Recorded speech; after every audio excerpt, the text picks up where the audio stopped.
Muy buenas noches, estimados participantes. Bienvenidos a esta nueva sesión de la nueva Ley General de Contrataciones Públicas, la Ley 32.069.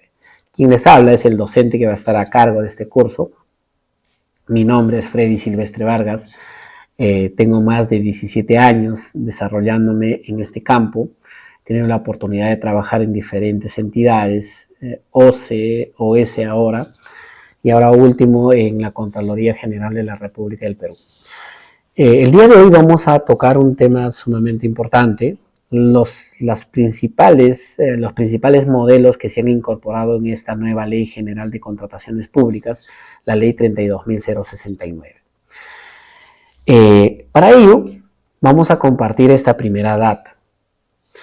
Según estadísticas del año 2024, más de 62.000 millones de soles se han ejecutado a través de este marco normativo, la Ley de Contrataciones del Estado. ¿Esto qué nos indica? De que aquellas instituciones que establecen lineamientos, políticas en esta materia, tienen que diseñar herramientas que permitan gestionar de manera eficiente, transparente el proceso de contratación pública. Pero también, por otro lado, implica una gran oportunidad para ustedes, señores proveedores, porque el Estado peruano, como ustedes podrán ver, es el más grande comprador que tenemos en nuestro país. Contrata desde un lapicero, servicios especializados, hasta la ejecución de obras de envergadura, ¿no? Y esto está estrechamente relacionado a un concepto fundamental, ¿no? El poder de la compra. Muy bien, precisado ello, vamos a analizar un poquito cuáles son las problemáticas que busca solucionar esta reforma, ¿no? Brevemente, 4 principales problemáticas. Primero, el bajo nivel de competencia en los procedimientos de selección. Este es un problema que se viene dando año tras año. Si bien no es nuevo, esto también se ha dado cuando se hizo el cambio de la ley 30.225, de la 1017 a la 30.225, que a la fecha no hemos podido superar. Estudios de OCE en su momento reflejaban pues de que el promedio de postores en un procedimiento de selección no pasaban de 2. Y esto definitivamente tiene un impacto dentro del Estado. No nos permiten seleccionar la mejor opción, ¿no? Entonces, esta reforma busca, plantea, incorpora nuevos paradigmas que buscan fomentar mayor competencia dentro del proceso de contratación pública. Segunda problemática, inoportuna atención de las necesidades del Estado. Esto implica que el funcionario servidor público no solamente debe estar abocado a gestionar las compras públicas como tal, sino tenemos que romper ese esquema, ese paradigma para poder tener una mirada más amplia de lo que es la gestión del abastecimiento. El abastecimiento no solamente es comprar, el abastecimiento implica gestionar toda la cadena, desde la programación multianual hasta la disposición final de los bienes. Y dentro de la cadena de abastecimiento público, la oportunidad es sumamente importante. De nada nos sirve, ¿no? De nada nos sirve contratar un bien, un servicio o ejecutar una obra si no llega oportunamente al usuario final. Por ejemplo, si vamos a comprar materiales educativos, ¿no? Y por X motivos nos demoramos y entregamos en septiembre, ¿no? Definitivamente ahí no estamos generando un impacto positivo en la satisfacción de necesidades. Es decir, no es lo mismo entregar los materiales educativos en enero, febrero, antes del inicio de las actividades académicas, que entregarlo en septiembre, octubre, ¿no? Entonces, en temas de gestión de abastecimiento, gestión logística, la oportunidad es sumamente importante. Tercera problemática que busca abordar esta reforma: deficientes niveles de ejecución y o paralización de obras. Este es un problema que claramente lo vemos Lo hemos estado viendo en estos últimos 20, 25 años dentro del Estado, ¿no? Obras paralizadas por diferentes motivos, temas de arbitraje, temas de resolución, interferencias y demás. Tal es así que si ustedes revisan la página de la Contraloría, ¿no? Hay data estadística que señala de que en obras paralizadas tenemos más de 43.000 millones de soles, ¿no? Paralizadas. Entonces, definitivamente, esta reforma busca también dar solución a esta problemática. Inadecuados proveedores con alto número de sancionados. Para nadie es novedad de que muchas veces en el proceso de contratación pública tenemos hasta 3 tipos de proveedores. Un proveedor diligente bueno, un proveedor medianamente diligente y un proveedor totalmente nada diligente, proveedor malo, ¿no? Si queremos hacer una clasificación. Aquel proveedor que es diligente, que es un proveedor bueno, actúa limpiamente, concursa limpiamente, ¿no? En un procedimiento de selección. Lamentablemente en nuestro país el tema de la honestidad, la transparencia, nos viene afectando en todos los sectores y también en compras públicas, ¿no? Muchos proveedores tan solo por ganar presentan documentación falsa, información inexacta y realmente son proveedores no adecuados para el Estado. Ganan un procedimiento de selección sin tener quizás la calificación que corresponde, los requisitos de calificación, la experiencia o la capacidad técnica profesional que se necesita. Entonces esta reforma también busca cambiar esa situación, dando un acompañamiento más cercano a los proveedores, ¿no? Incentivando a que estos proveedores puedan ser más cumplidos, ejecuten la prestación dentro de los parámetros establecidos sin incurrir en penalidades, ¿no? Mecanismos que ya lo vamos a explicar más adelante, cómo es que se va a dar solución a esto. También esta reforma busca implementar las recomendaciones efectuadas por esta organización internacional, la Organización para la Cooperación y Desarrollo Económico, OCDE. Esta organización internacional agrupa a los países de primer mundo. Y nuestro país, ¿no? Desde hace varios años atrás, para ser exacto, 2022, ¿no? Donde ya se marca una hoja de ruta para que se pueda adherir a esta organización internacional, estamos interesados en formar parte de esta organización internacional. Y ustedes se preguntarán, ¿por qué? Porque el hecho de formar parte de esta organización permite el cumplimiento de ciertos estándares a los países que forman parte de este organismo, ¿no? A nivel Latinoamérica solamente tenemos 4 países que forman parte de OCDE, entre ellas Chile, Colombia, Costa Rica, si mal no recuerdo, México. Nuestro país está en ese ínterin. ¿Por qué les menciono esto? Porque la OCDE, la OCDE, el año 2017-18 elaboró un estudio sobre gobernanza pública en nuestro país. Parte de ese estudio, contratación pública. Y en ese estudio identifica una serie de aspectos por mejorar, ¿no? en cuanto a contratación pública en nuestro país. Uno de esos aspectos, por ejemplo, es que en el Estado peruano contamos con regímenes paralelos a la ley general. Más de 25 regímenes paralelos. Y este nuevo marco normativo lo que busca es unificar en un solo cuerpo normativo, claro, progresivamente. Pero también en este estudio, por ejemplo, se identifica de que el Estado peruano o las contrataciones que realiza el Estado peruano no responden a una real planificación, sobre todo en los gobiernos subnacionales. Razón por la cual, pues, en estos últimos 5 o 6 años, se ha retomado el concepto de la cadena de abastecimiento público, reforzando su primer gran componente, la programación multianual de bienes, servicios y obras.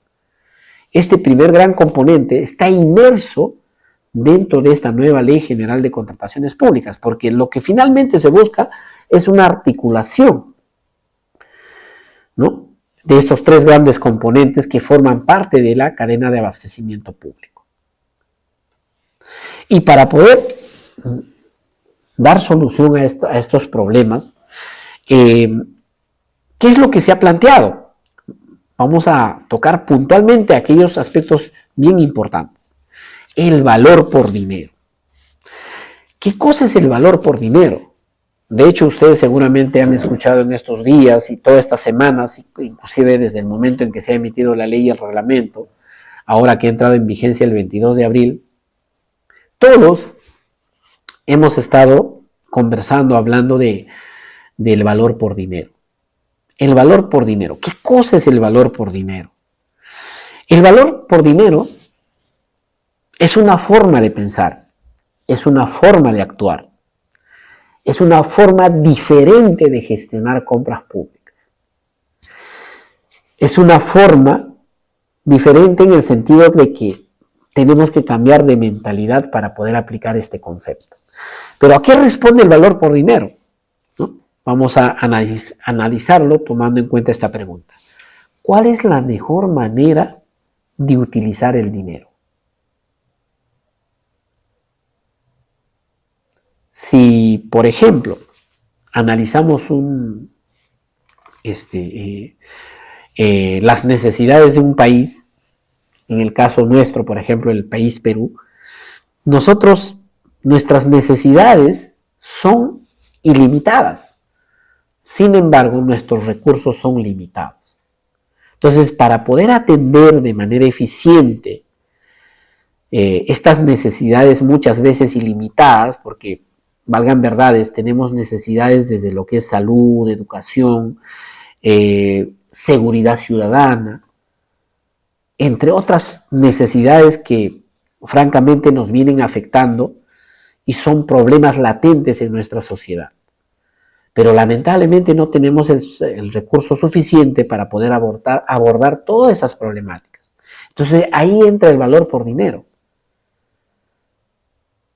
¿Cómo podemos maximizar el uso de ese dinero y poder finalmente obtener bienes, servicios, inclusive ejecución de obras, haciendo un uso adecuado de estos recursos limitados? Para entender el valor por dinero, no solamente debemos enfocarnos en que, como muchos lo han mencionado, ¿no?, vamos a seleccionar al postor tomando en cuenta otros atributos, más no solamente precio. Es decir, ahora ya no vamos a elegir al proveedor en función al precio, sino vamos a elegir a otros atributos. Es cierto, el valor por dinero también busca ello, pero también el valor por dinero, como ya está establecido en esta nueva Ley General de Contrataciones Públicas y su reglamento, como un principio de la contratación pública, esta la tenemos que aplicar en las tres fases del proceso de contratación pública. No solamente en la etapa de selección. Sabemos que en la etapa de selección, bajo este concepto, no vamos a elegir en función al precio, sino a otros atributos. Y creo que eso ya nos ha quedado claro a todos. Pero si tomamos en cuenta el valor por dinero en las tres fases del proceso de contratación pública, actuaciones preparatorias, selección y ejecución contractual, nos vamos a poder dar cuenta de que al momento de materializar, operativizar este concepto de valor por dinero, necesariamente tenemos que cambiar la forma de pensar, no solamente de aquellos funcionarios servidores que estamos en la dependencia encargada de las contrataciones, sino también del área usuaria, de aquellos funcionarios servidores que están en el área usuaria. Y ya me van a entender por qué.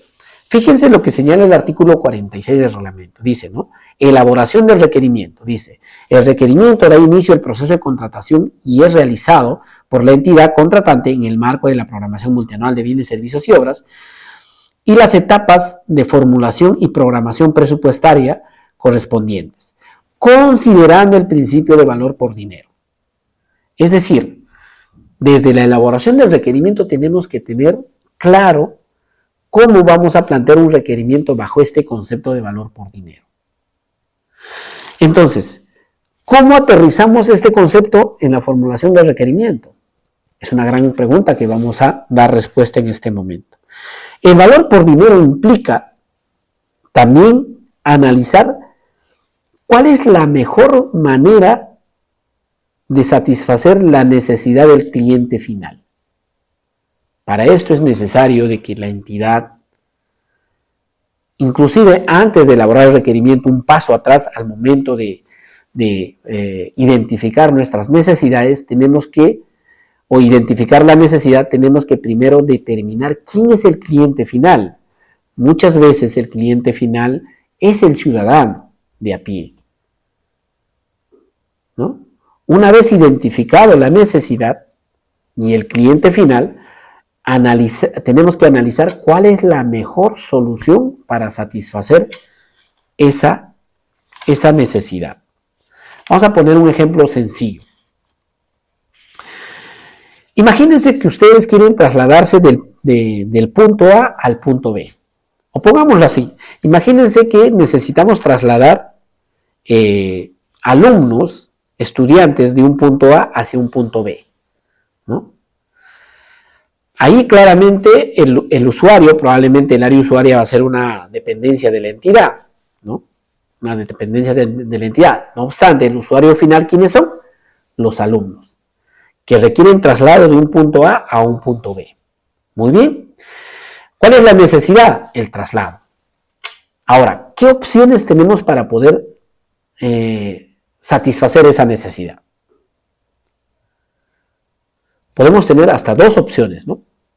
Una primera opción sería contratar un servicio de transporte, que es lo primero que se nos podría ocurrir.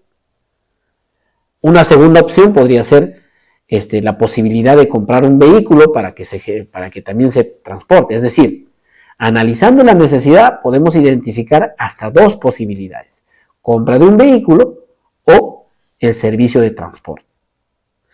En el valor por dinero, para poder plantear mi requerimiento, tengo que analizar cuál es la mejor solución para poder satisfacer esa necesidad. ¿Conviene a la entidad alquilar o comprar vehículo? Tomando en cuenta los costos asociados, y ahí analizamos el ciclo de vida del producto, ¿no? Si voy a comprar, aparte del vehículo, voy a requerir otros gastos asociados, ¿no? Chofer, mantenimiento, cochera. Ahora, si voy a alquilar, el servicio simplemente voy a trasladar todo el riesgo al contratista, que probablemente comparando me va a costar quizás un poco más, pero si yo hago un análisis integral, ¿no? Ahí tengo que aplicar el valor por dinero, ¿no? ¿Cuál es la mejor opción para satisfacer esa necesidad? Un segundo ejemplo. En muchas entidades adquirimos suministro de agua para consumo humano, ¿no? Estos bidones de agua para el personal de la entidad, ¿no? Funcionarios servidores públicos. Ahí nuestra finalidad es clara, ¿no? Que el funcionario servidor público pueda tener las condiciones necesarias para poder brindar, ¿no?, adecuadamente el servicio en beneficio de la ciudadanía. Si uno analiza las necesidades, básicamente de dotar de agua para consumo de los funcionarios servidores públicos. Esa es la necesidad. Muy bien. ¿Cuáles son las posibles alternativas de solución para satisfacer esa necesidad? Eso tenemos que analizar antes de plantear nuestro requerimiento, porque ahí estamos aplicando valor por dinero. Por ejemplo, si voy a comprar bidones de agua, ¿no?, ¿qué es lo que involucra esta compra, ¿no? Primera opción. Segunda opción, puedo eventualmente comprar agua, pero en otra presentación, en cajas, ¿no? Tengo esas dos posibilidades. Entonces, en valor por dinero tengo que analizar cuál de las dos soluciones permite satisfacer de mejor manera esa necesidad. Si voy a comprar bidones de agua, probablemente voy a necesitar expendedores. Y al tener expendedores también voy a necesitar mantenimiento cada cierto tiempo de esos expendedores. Además voy a necesitar un almacén, un espacio donde almacenar los bidones de agua, ¿no? Entonces, estoy analizando qué otros costos asociados involucra esa primera solución. En una segunda solución puede ser la compra de agua, pero en otra presentación, a través de caja. Si yo compro agua en caja, ya no voy a necesitar el expendedor. Tampoco voy a necesitar el mantenimiento del expendedor porque no lo voy a requerir, ¿no? Porque el agua en presentación de caja tiene su accesorio, tiene una llave a través del cual simplemente instalo y puedo ya utilizar el agua, ¿no? ¿Se dan cuenta? Entonces, el valor por dinero al momento de plantear mi requerimiento, incluso previo al planteamiento del requerimiento, implica de que se analice cuál es la alternativa de solución más idónea, más adecuada para satisfacer la necesidad del usuario final. ¿Ya? Muy bien. Eso es en cuanto a la etapa de actuaciones preparatorias. En cuanto a la etapa de selección, creo que esto sí, muchos colegas también lo han graficado, ¿no? Señalando de que ahora no vamos a seleccionar al proveedor en función solamente al precio, sino a otros atributos. Claro, de hecho en la teoría uno podría decir efectivamente va a ser así, pero aterricémoslo. ¿Cómo vamos a operativizar esto? ¿No? Y les voy a graficar esto con un ejemplo. ¿Ya? Creo que este tema de la selección a muchas entidades, a muchos funcionarios servidores que trabajamos en abastecimiento en la parte práctica, seguramente nos ha sucedido. Esto me sucedió, por ejemplo, hace un año. Nosotros hemos estado gestionando un servicio de mantenimiento de infraestructura. Recuerdo que el tipo de procedimiento era una adjudicación simplificada de valor estimado de 350,000 soles. Muy bien. Con la norma anterior, el único factor de evaluación obligatorio era precio. Y en ese procedimiento casualmente se salió con precio. El servicio era urgente, es cierto, se tenía que gestionar dentro de los plazos de una simplificada para poder disponer de ese ambiente, ¿no? El ambiente consistía, o el servicio consistía en una adecuación, en un servicio de adecuación del espacio, ¿no? Entonces, plazo de ejecución, 40 días calendarios, y se llegó a convocar el procedimiento de selección con el único factor precio. Recuerdo que se presentaron 3 postores. El primer lugar, el que ganó la Buena Pro, presentó una oferta bastante baja, 250,000 soles, o sea, 100,000 menos, ¿no? Bueno, así como estaba diseñado la normativa de contrataciones del Estado con el único factor precio, pues obviamente, entre comillas, era la mejor opción, ¿no? Finalmente se otorgó la Buena Pro consintió y finalmente se perfeccionó el contrato. Muy bien, se perfeccionó el contrato. Entonces ya empezó a ejecutarse la prestación. Entonces ya cuando se está ejecutando la prestación, como era un servicio, el acondicionamiento era un servicio urgente, pues la entidad necesitaba ese espacio para poder, ¿no?, realizar ciertas actividades institucionales, ¿no? Empezamos a hacer el seguimiento, ¿no?, coordinando con el área usuaria. Entonces, el área usuaria está, claro, dentro de sus funciones ha hecho la supervisión de la ejecución de la prestación, ¿no?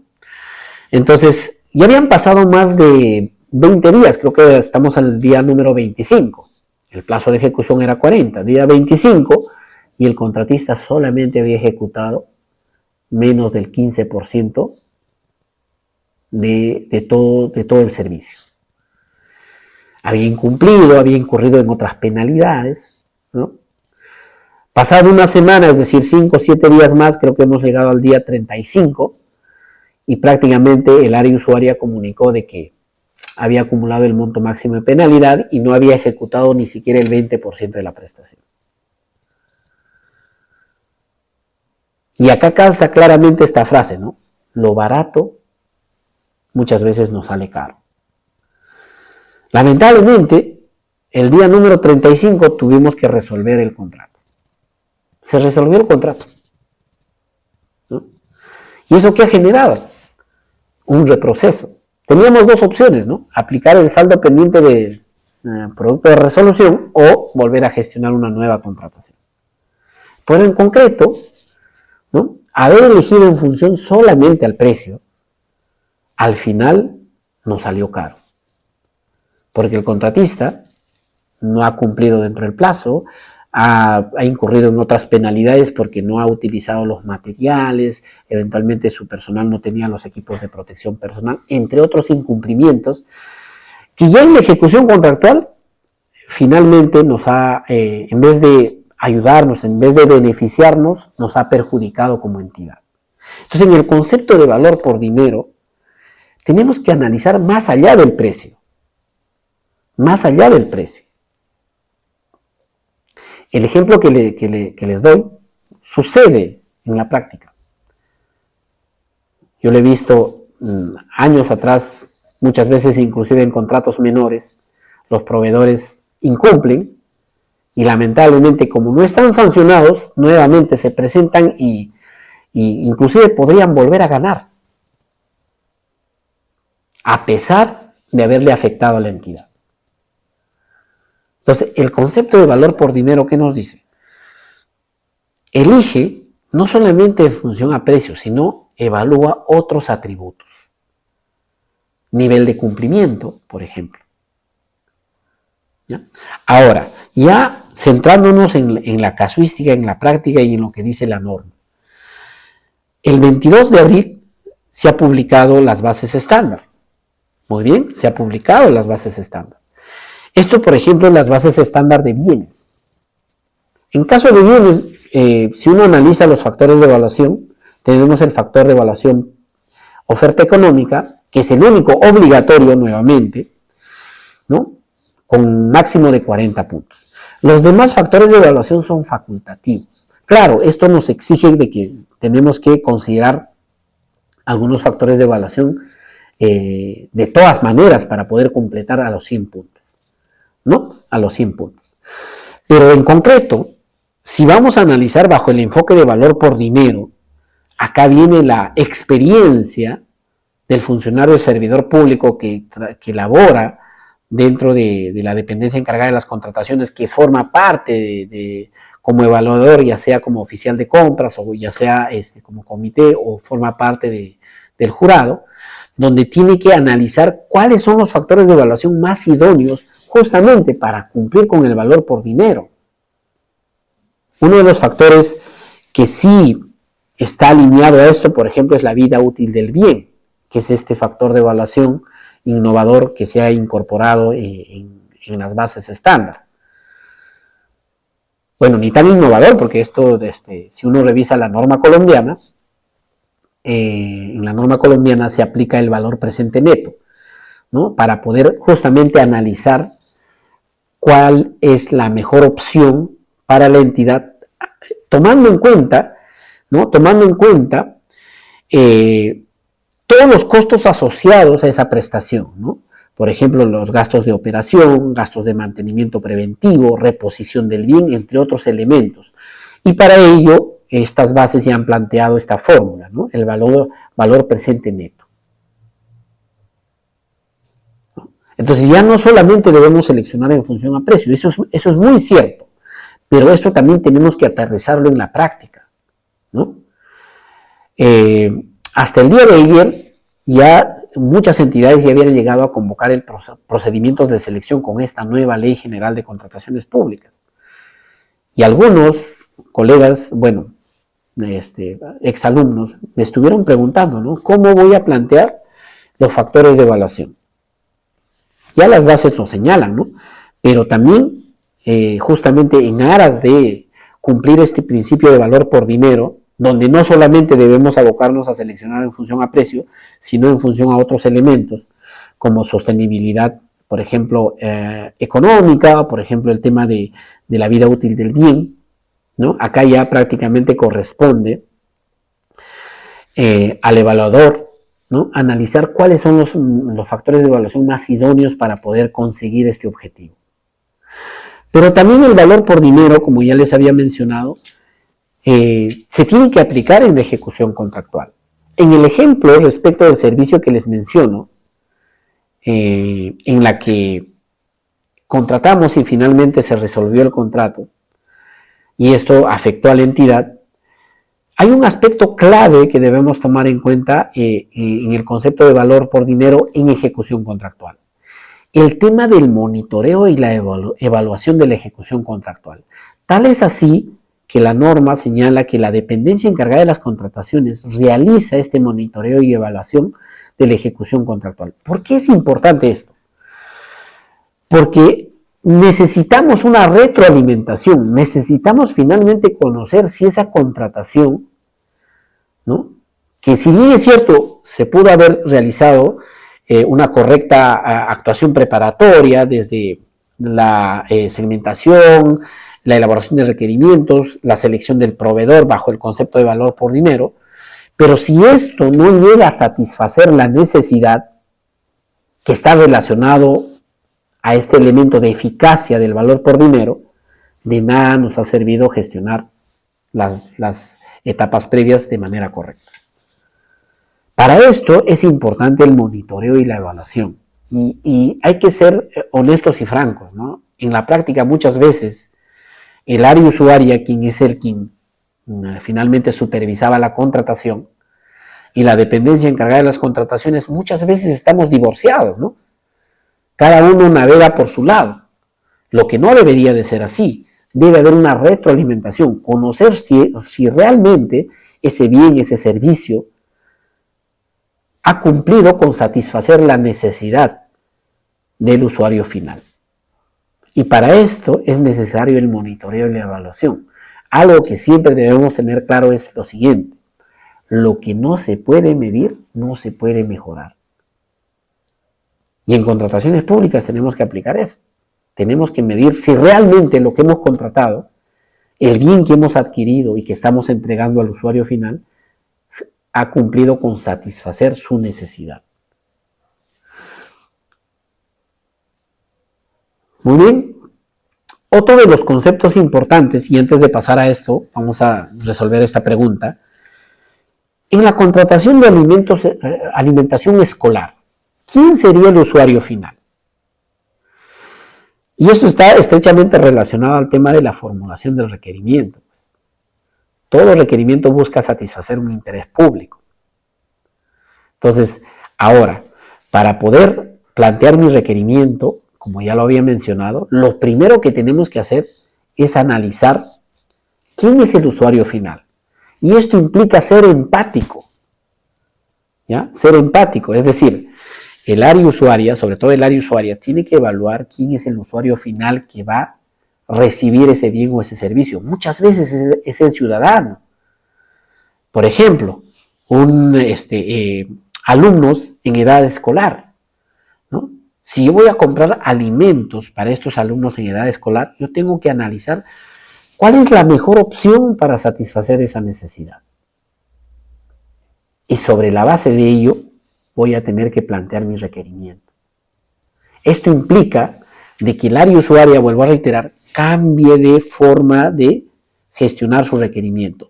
No nos tenemos que enfocar en el bien o en el servicio o en las características del bien o servicio, como bien lo dicen las bases estándar, sino nos tenemos que enfocar preferentemente en el desempeño y la funcionalidad para poder satisfacer la necesidad. Eso implica entender al consumidor final. En este caso, ¿no?, en la contratación de alimentación escolar, ¿quién sería el usuario final? ¿El área usuario de la entidad? ¿El padre de familia o el estudiante? El estudiante. ¿Se dan cuenta? En el valor por dinero, no solamente la dependencia encargada o los que elaboramos en la dependencia encargada de las contrataciones tenemos que cambiar de forma de gestionar una compra, sino también el área usuaria. Y honestamente, antes de analizar cada uno de los detalles de la norma, un aspecto que debemos tomar en cuenta es que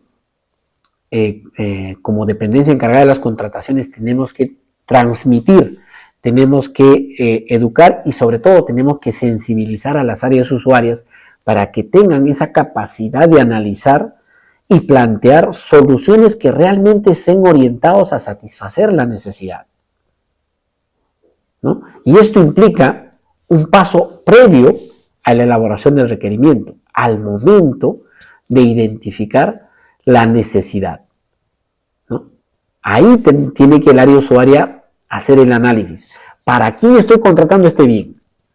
¿Quién es el usuario final? ¿Son estudiantes en edad escolar? Allá, ¿qué voy a contratar? ¿Qué alimento permitiría satisfacer esta necesidad?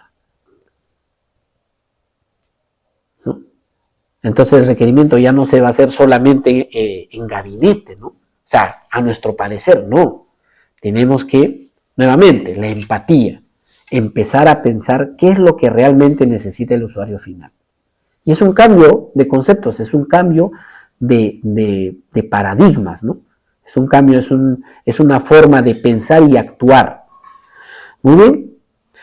El otro gran tema es la segmentación del requerimiento. Esta segmentación se fundamenta en una herramienta que fue creada por este académico esloveno, Peter Kraljic, ¿no? Doctor en administración y columnista de la revista Harvard por años. El año 1983 plantea este modelo, la matriz de Kraljic. Este modelo, en cadena de suministros en el sector privado, lo aplicamos en realidad, muchas organizaciones lo vienen aplicando, ¿no? Con el pasar del tiempo ha ido evolucionando. En concreto, ¿qué señala Kraljic respecto de su matriz, de su propuesta? Que los bienes o servicios o la gestión de suministro de bienes o servicios no se puede realizar de la misma manera. Es necesario identificar aquellos bienes o servicios que tienen impacto en la línea de producción y además que eventualmente sean complejas o representen un riesgo de suministro. Basado en estos dos parámetros, Kraljic plantea de que las compras dentro de una organización no pueden hacerse de manera similar en todos los casos. Hay ciertos bienes o servicios que tienen incidencia en la línea de producción, las cuales tienen que tener un tratamiento especial, ¿no? Vamos a explicar brevemente esto. Por ejemplo, imagínense que ustedes son fabricantes de zapatos de alta gama con un cuero especial. Si nosotros empezamos a listar qué bienes tienen impacto en la línea de producción, claramente vamos a poder listar, ¿no? El cuero, probablemente la suela, ¿no? La plantilla, es decir, bienes, insumos que están estrechamente relacionados a la línea de producción. Esos bienes nunca deben ser interrumpidos. Y es lo que dice Kraljic, ¿no? Debemos asegurar que aquellos bienes o servicios que están relacionados a la línea de producción no sean interrumpidas, porque si no, esto afecta o tiene un impacto financiero en nuestra organización. Primer eje. Segundo eje, riesgo de suministro. Tengo que contrastar, ¿no? cómo finalmente me responde el mercado. Quizás en el mercado solamente tengo uno o dos proveedores que pueda abastecerme ese bien o ese servicio, ¿cierto? Entonces, si es un cuero especial para estos calzados, supongamos que en el mercado solamente tenemos un proveedor. Al tener solamente un proveedor, eso representa un riesgo de suministro, porque si ese proveedor o a ese proveedor le pasa algo, nuestra línea de producción nuevamente se interrumpe. Y eso va a tener un impacto porque no vamos a poder fabricar y no vamos a poder abastecer a nuestros clientes. Entonces, Kraljic, ¿qué dice? Aquellos bienes o servicios que tienen un impacto financiero y un riesgo de suministro alto se clasifican como estratégicos. ¿Por qué? Porque ese tipo de bienes o servicios tenemos que darle un tratamiento especial, establecer una estrategia para asegurar que nunca falte en nuestro proceso productivo. Así clasificamos apalancado, rutinario y cuello de botella. Sobre la base de esta clasificación, Kraljic dice, elabora tu estrategia de contratación, tu estrategia de compras, ¿no? Porque esto se aplica en privado, tu estrategia de compras. Asegurándote que aquellos que son estratégicos, pues tienes que establecer una estrategia que te permita mantener tu línea de producción, que no te afecte. Esto se aplica en empresas globales, ¿no? A nivel mundial, ¿no? Empresas que fabrican chips. Acá en Perú, por ejemplo, Gloria, si ustedes revisan, googlean ahí en el Google, matriz de Kraljic de Gloria les va a reportar, ¿no? En sencillo y de manera muy resumida, en eso consiste la matriz de Kraljic, ¿no? Acá igual les he dejado ahí en la publicación de este artículo que fue publicado en 1983 en la revista Harvard, donde Kraljic hace un análisis más profundo de lo que es esta herramienta. ¿Por qué les explico esto? Porque en nuestra nueva Ley General de Contrataciones Públicas se replica este modelo. Se replica este modelo, pero no en su versión original. Si bien es cierto, a todos los que he podido escuchar en las múltiples charlas, colegas y especialistas también en este tema, resaltan el tema de la segmentación como un tema de clasificación. Es cierto, una clasificación, pero hay que tener en cuenta que esta clasificación, así como lo ha señalado Kraljic, tiene que permitirnos establecer una estrategia de contratación. Y para ello, ¿no? Desde mi punto de vista, creo que debió mantenerse la versión original de la matriz, la cual no recoge nuestra Ley General de Contrataciones Públicas, porque vamos a clasificar nuestras necesidades tomando en cuenta la cuantía, alta cuantía, baja cuantía, cuando esto debería de estar inmerso a la línea de producción de la organización. Y el riesgo de competencia que, en este segundo elemento, de alguna manera, sí hay cierta relación con la matriz de Kraljic. Pero en el primer elemento, que es la cuantía de la contratación, en realidad, un poco que se distorsiona de la versión original de la matriz. Y eso claramente lo estamos viendo en la práctica. Voy a poner un ejemplo, como por ejemplo, Contraloría General de la República. ¿Cuál es su razón de ser o su línea de producción? Servicios de control, ¿cierto? Entonces, si uno aplica la clasificación establecida en el reglamento, muchas veces los servicios de limpieza, vigilancia, que no están relacionados a la línea de producción, tienen mayor monto, 7 millones, 10 millones. Obviamente, a un servicio que sí se necesita para la línea de producción, por ejemplo, el servicio de análisis de suelo para una auditoría que te cuesta 100,000 soles, difícilmente esto va a formar parte del cuadrante estratégico por la cuantía. ¿Y cómo podemos armar una estrategia de contratación si esta clasificación no responde al modelo original, ¿no? Es una crítica constructiva que estoy haciendo, pero estamos en un espacio académico, válido. No obstante, la forma de segmentar está establecida así, ¿no? Cuantía de la contratación y riesgo de competencia en el mercado. La cuantía, vuelvo a reiterar, independientemente a que la prestación, el bien o servicio esté vinculado al core business de la organización, como por ejemplo un servicio de limpieza, eventualmente puede llegar a ser estratégico. Lo cual no necesariamente es razonable respecto del modelo original. Muy bien, esto es un cambio importante. Es un principio rector de la contratación pública. ¿Cuál es ese principio rector de la contratación pública? Es la que estamos conversando, ¿no? Hace un momento. Valor por dinero. Pero fíjense que también la norma incorpora enfoques. El enfoque de sostenibilidad social o el enfoque de gobernanza de la contratación pública. Este concepto de gobernanza que en estos últimos años se ha vuelto prácticamente de suma importancia, sobre todo para la gestión pública. Gobernanza. Gobernanza implica que para poder dar solución a los problemas públicos que se presentan en la sociedad, no basta con la participación del Estado, sino debemos buscar la participación de los demás actores, sector privado, academia, la sociedad civil organizada. En ese concepto, la gobernanza en las contrataciones públicas busca eso,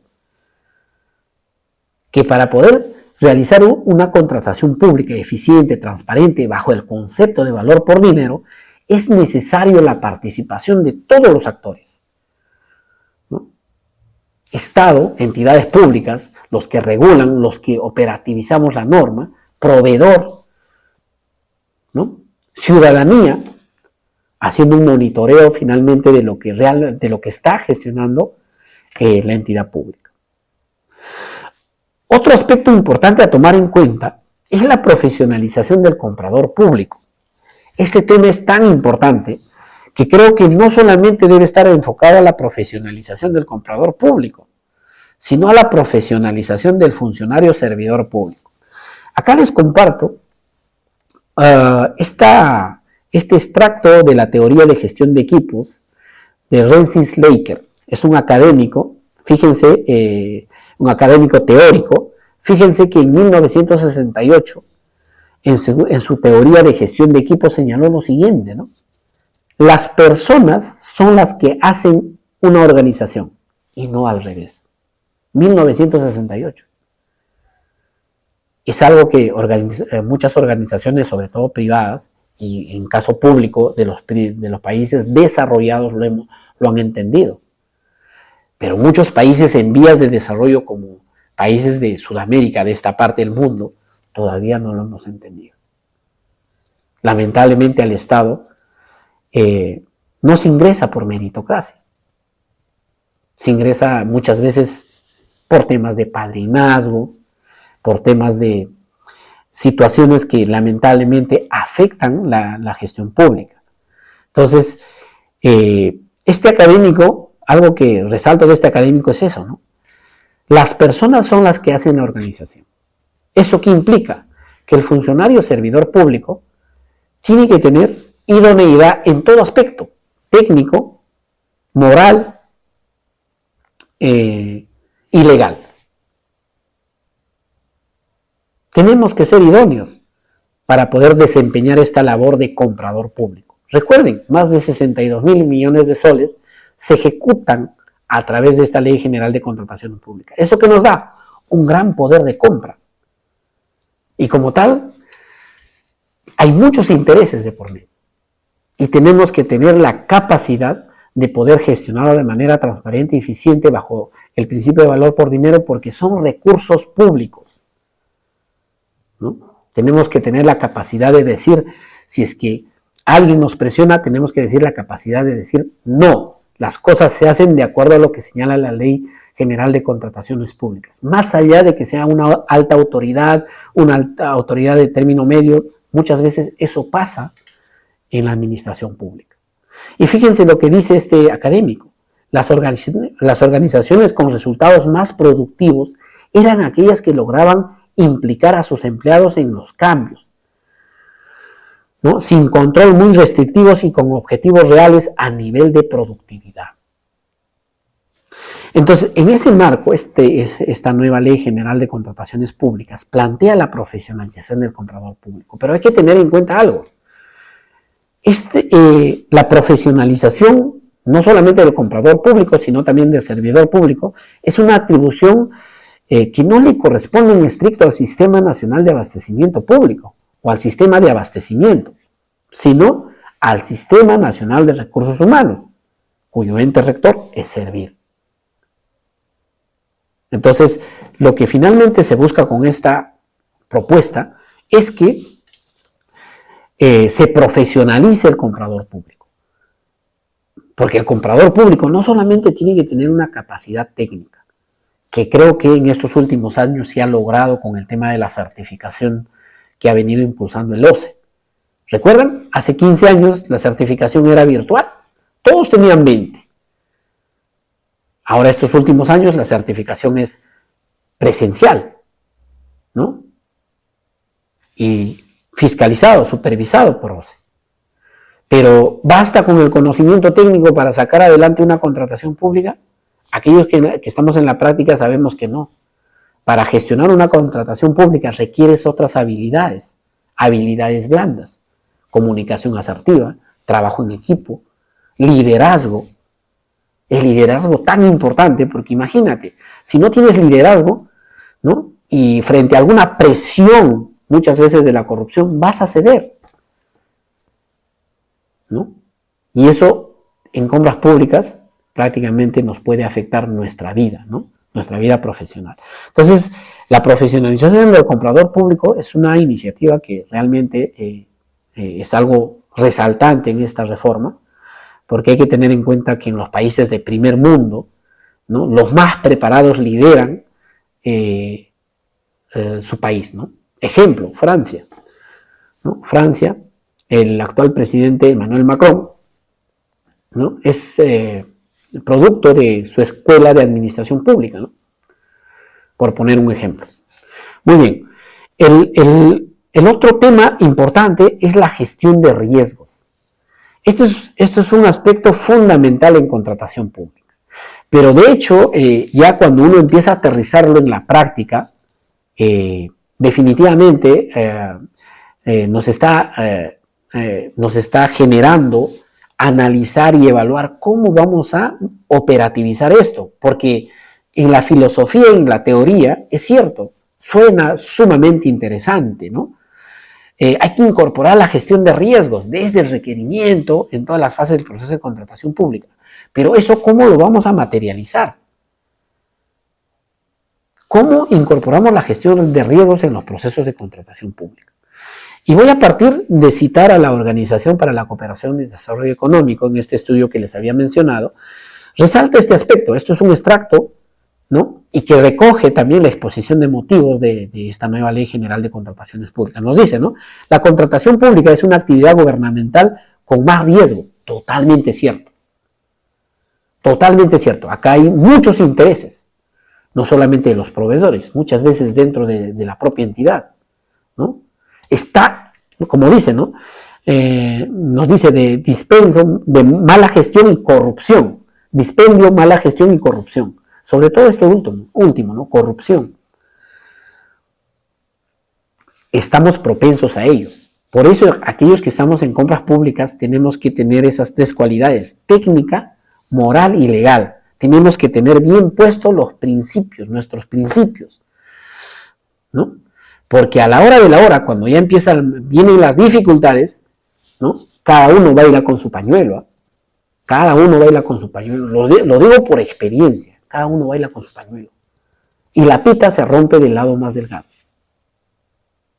No que me ha dicho el alcalde, no que me ha dicho tal, por eso he hecho. No, la pita se rompe del lado más delgado. Lamentablemente, eso es producto de la corrupción, ¿no? Y nos dice, el tamaño, volumen y regularidad de las transacciones, las estrechas interacciones entre los actores, entre los sectores público y privado, y progresivamente la complejidad de los procedimientos son las principales razones del fuerte potencial de corrupción en el sector público. Lo dice esta organización internacional, no lo dice la DGA o lo dice esta organización internacional. ¿Ya? Entonces, para esto se ha incorporado la gestión de riesgos, pero hay que tener en cuenta de que sí, en la práctica hemos estado viendo que solamente hemos agregado un cliché, un parrafito. La gestión de riesgo implica la identificación, asignación y nada más. Pero ¿eso es gestión de riesgos? Primero, partamos de la definición de gestión de riesgos, ¿no? O qué es un riesgo, ¿no? Y lo recoge el anexo 1 de definiciones de reglamento. Nos dice que es un riesgo, evento, condición incierta que es inherente a cualquier contratación. Y de producirse tiene un efecto en los objetivos de la contratación. Es un evento que probablemente va a ocurrir. Entonces, cuando el artículo 44 nos señala, nos dice, ¿no? Al elaborar el requerimiento se inicia la identificación, primero identificación, y evaluación de riesgos asociados al proceso de contratación, así como su asignación a alguna de las partes. Eso implica la gestión de riesgos. Identificar riesgos, ¿no? Evaluar riesgos y asignar riesgos.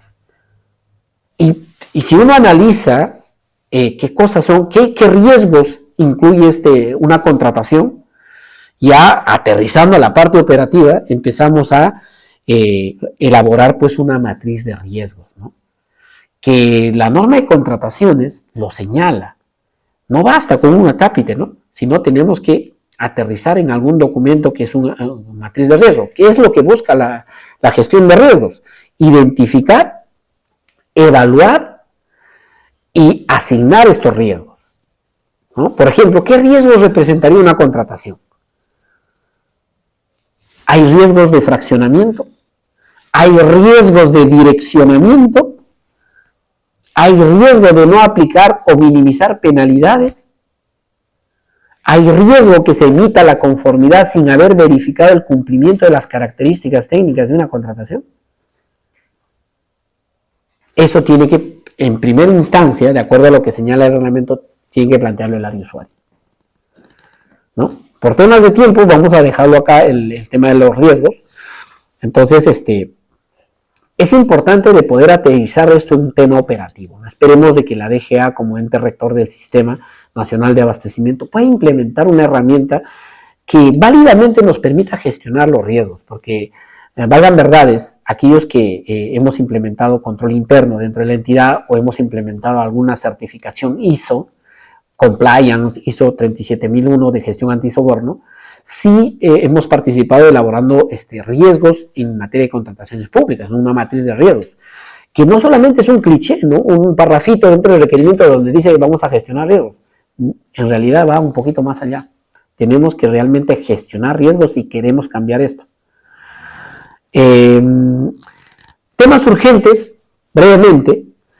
Se nos viene el tema de la actualización del PAC, se nos viene ya la fecha límite, no se olviden, adecúen sus procedimientos internos, sobre todo para contratos menores y para formular requerimientos. Lamentablemente los que estamos en la práctica tenemos que operativizar esta norma, ¿no? Muchos hemos estado ahí analizando cómo vamos a finalmente aterrizar operativamente esta nueva ley. Por ejemplo, para poder formular el requerimiento correctamente o estandarizar tu requerimiento, no basta con tomar en cuenta la ley y su reglamento. Tenemos que revisar las bases. El capítulo 3 de las bases estándar establece una serie de disposiciones que debemos tomar en cuenta al momento de elaborar el requerimiento.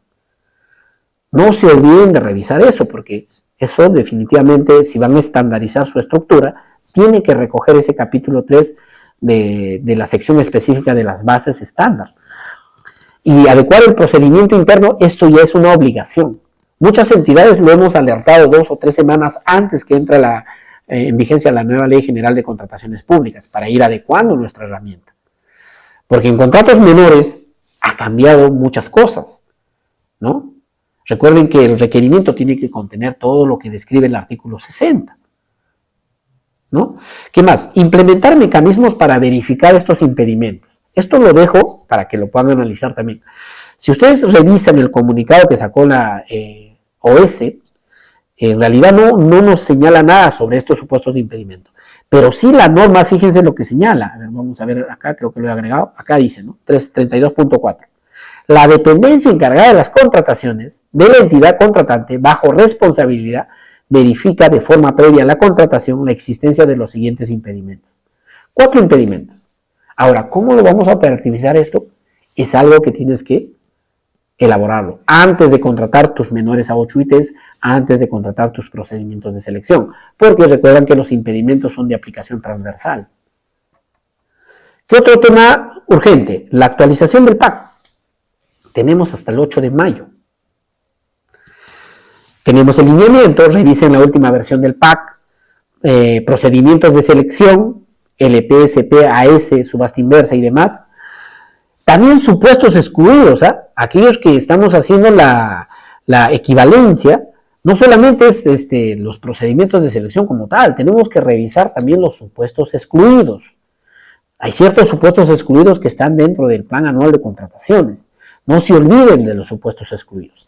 ¿Cómo actualizar este PAC? 2 formas. Primera forma, directamente en la plataforma. Aquellos que tienen, pues, obviamente 10, 15 procedimientos de selección en el PAC, no hay necesidad de utilizar la carga masiva. Si es que van a actualizar el PAC a través de carga masiva, ya el formato está adecuado. Es algo que hemos estado con persistencia, coordinando con las entidades que están a cargo de estas herramientas, ¿no? Entonces ya hay un formato que OS ha sacado, el formato del PAC, que también lo podemos utilizar como carga masiva. Contratos menores, solamente para precisarles, el procedimiento que se establece del artículo 226 al 229, tenemos que cumplir. Claro, con la precisión de que la herramienta de la Pladicop de contratos menores todavía es de implementación progresiva. Por el momento, no es obligatorio. No es obligatorio. Cerramos con esta última pregunta. ¿Los contratos menores deben encontrarse incluidos en el cuadro multianual de necesidades? Claro que sí. Claro que sí. Recuerden que esta norma responde al enfoque de la cadena de abastecimiento público. Entonces, el cuadro multianual de necesidades, ¿no?, es el instrumento de gestión que refleja todo lo que se realiza en el primer componente de la cadena de abastecimiento público. Y pues, obviamente, antes de iniciar con el requerimiento, es decir, con el segundo componente que es la gestión de adquisiciones, necesariamente esa necesidad tiene que estar incluido en el cuadro multianual de necesidades, independientemente de que sean de contratos menores. Muy bien, yo les agradezco la participación de ustedes, sin antes invitar a cada uno de ustedes a que puedan participar en el curso Contratación Pública bajo la ley 32.069, nueva Ley General de Contrataciones Públicas, que lo van a poder encontrar en nuestra página web de la escuela. Diploma en Contratación Pública sobre la nueva Ley General de Contrataciones Públicas, que abarca finalmente las 3 fases del proceso de contratación pública. Y también se tiene el diploma del SEACE 3.0 de la Pladicop, en la que también, ¿no?, ustedes pueden participar. Recuerden que la plataforma del SEACE también ha sido actualizada, ¿no? Hay una serie de módulos, ¿no?, que se han incorporado al SEACE. Entonces, necesariamente tenemos que revisar a efectos de poder gestionar adecuadamente el proceso de contratación pública. De mi parte, eso ha sido todo. Yo les agradezco su participación, su presencia. Conmigo será hasta una próxima oportunidad. Y bueno, solamente recomendándoles de que revisen, y pues esto va a implicar un proceso de aprendizaje para todos. Hasta una próxima oportunidad, muchas gracias. ¿Te gustó esta clase? Dale like, comenta, suscríbete y activa la campanita. En este lado encontrarás videos recomendados y en este lado te puedes suscribir. ¿Quieres aprender más sobre gestión pública? No te olvides visitar nuestra página web www.desarrolloglobal.p.